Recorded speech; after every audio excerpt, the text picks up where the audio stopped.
Hi, Mark here. Welcome to another Port Pie Pilgrim. Today I want to go through accessing the patches and editing patches on my Katana Mark II Artist 100, and I want to basically access it using good old iPad or tablet or smartphone. Difficult, well, nigh on impossible really, without some additional hardware. So let's go and look at how we do that, shall we? Okay, how do we access the patches on a Katana amp using an iPad? Well, okay, I can't get the Tone Studio for an iPad or a smartphone, especially for the Artist Mark II. So currently I'd have to connect up a computer via USB to the amp and run Boss Tone Studio, which is fine, works fine, got no problem with it.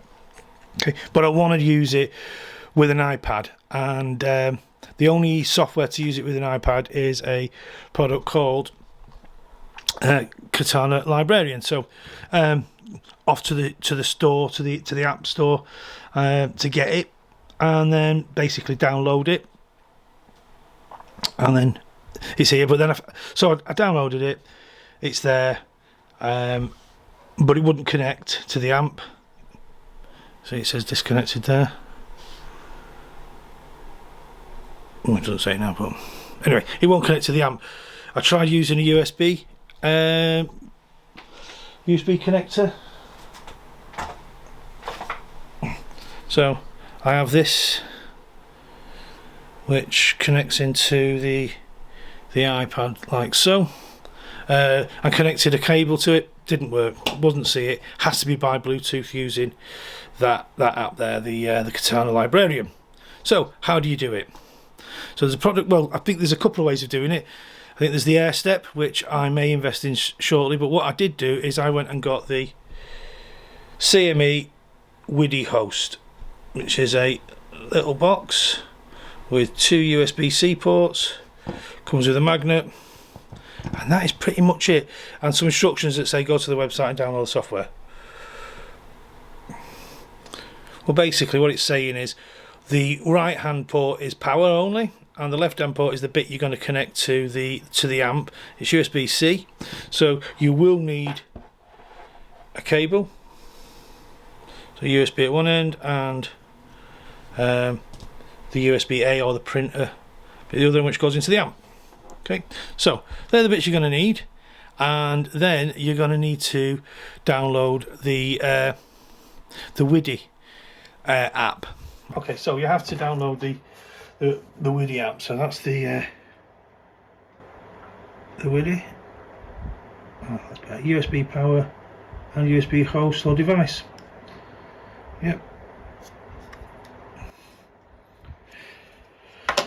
Okay, so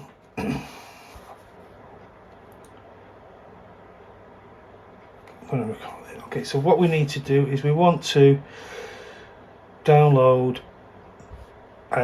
WIDI, and basically I'm going to connect this up to some power. So I'm going to connect this up to some power. Okay, just using a USB. I happen to be using the one that came with me laptop. So now get the blue flashing light, and it's found it.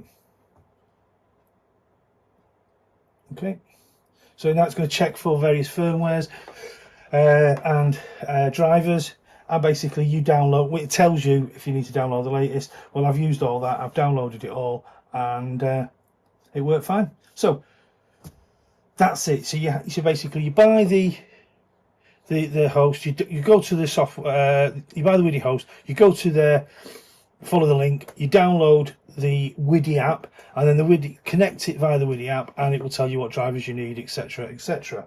Now we need to connect it to the amplifier. So there we have it, connected to the amplifier. Now you can see that we've got the blue MIDI light flashing, and we've got the green light solid, which means it's connected. It's connected to my Katana, which is on, and now we're going to go and have a look at the patches.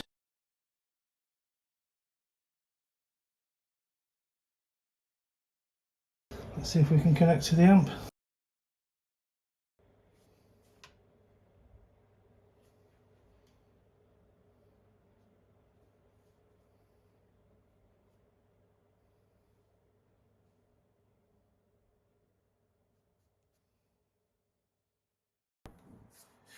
check the settings again to make sure. Right, now I'll connect it again. Okay, so it looked like it wasn't connected. So let's see if we can get a bit of a joy this time. So now, so the WIDI host is connected to the iPad. Brill. Let's launch. Oh.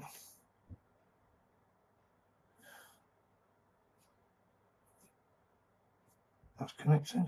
There we go. Okay, so you can see it's connected to the Katana. Now, basically, these are all the patches, including the demo patches. So basically, there's online. There's loads of patches you can access, and then you can create your various groups and download them into that. So you would use the import TSL feature to import a file that you've downloaded. I haven't got any files downloaded, but so we've got on my amp. Let's have a look at my. So there's the virtual pedal. So anyone who's got a Katana amp, anything like a 100 or a twin head, or the artist will probably have the GAFC pedal, and this is just a virtual version of it. But the benefit here is you having to flick between the banks. So bank 1's at the top, so here's your first 4 switch on the top. Bank 2 or bank B is on the bottom, so there's your other. So there's all 8 patch is available to you, and then all of your effects are down at the bottom.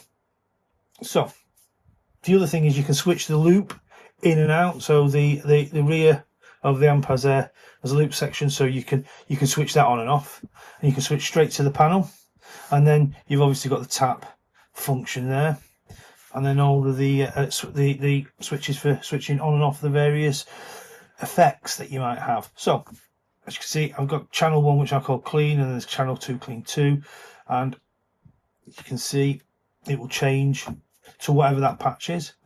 So it's literally, I could be switching the pedal on the floor.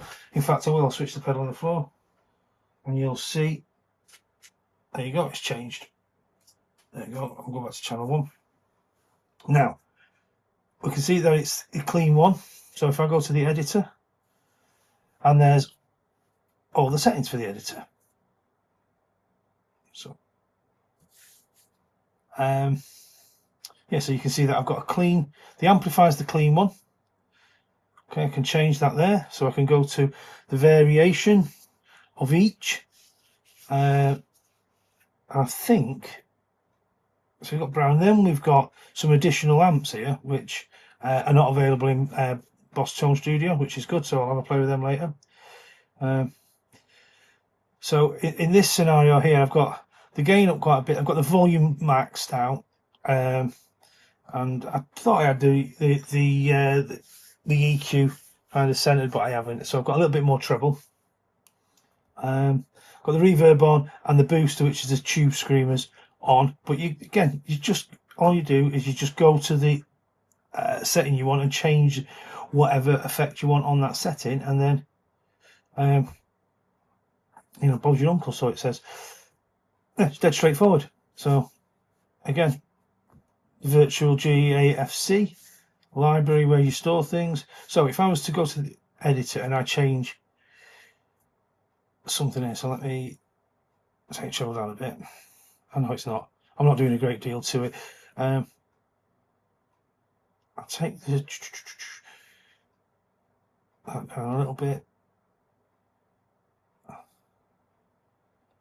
That down a little bit, and then say that I can now rename it. So I'll call it 1.5. Okay. So now go to a library, clean 1.5, and I can now write that to the amp. So I want to change that patch to be on the amp. Again, I just select which channel I want it on. I want to swap that one. Now that's been written. So we go back to the virtual pedal. You can see channel 1 is now clean 1.5. Okay, it's as easy as that. and it's a double flux, no wires, it's not connected to anything. Brilliant. So I think, I can't remember how much the WIDI UHost was. It was, everything costs something nowadays, doesn't it? I think the WIDI UHost might have been about 40 quid, and the you can download the librarian, this, free, but to upload and save patches you then need to do a one-off payment, which is not a lot, and it's well worth it. But there you go. So should we go and have a see what they sound like? Oh no, I'll maybe do that another time. Okay, so all right, thanks for watching, and yeah, I've been Mark, this has been Pork Pie Pilgrim, and till the next time, goodbye.